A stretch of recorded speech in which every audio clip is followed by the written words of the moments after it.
Many massage therapists will come to me complaining that their hands hurt. And over the years, I developed an analogy where I tell them that they're boxers. They have a jab and an uppercut, and they come in complaining about the compression on their wrists and their hands hurting.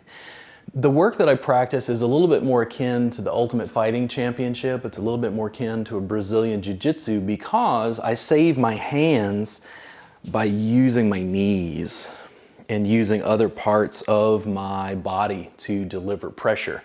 What this means is I give deeper, broader compressions to Kristen, but I'm saving my hands, even if it's just a portion of what I do on a table. Is that too much on your foot there, Kristen?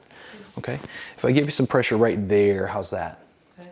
I'm going to come into the calf with my hands just to feel what's going on.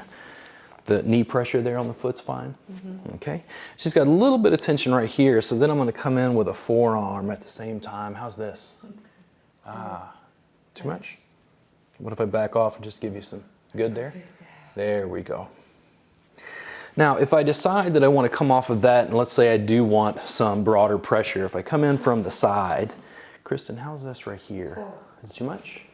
Okay, how about there? Is that good? There we go. And not too much? No. If I give you a little jostle? How's that? Edge? I'm not even working. Is it too much? No, just okay. edge. If I give you more up, more down? Up. Up, that way? Yes. There we go. Being able to use your legs, knees, feet is going to really prolong your career. You can still do this on a table. You'll learn how to blend and mix and match this into your work.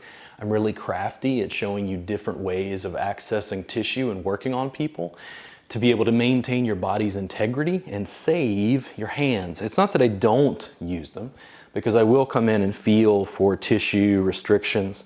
And once I've found something, that's more likely when I would come in with deeper pressure to be able to deliver with my legs, knees, feet. That's why I say what I practice is more akin to Brazilian Jiu-Jitsu, and I'm trying to teach a community, an industry of boxers.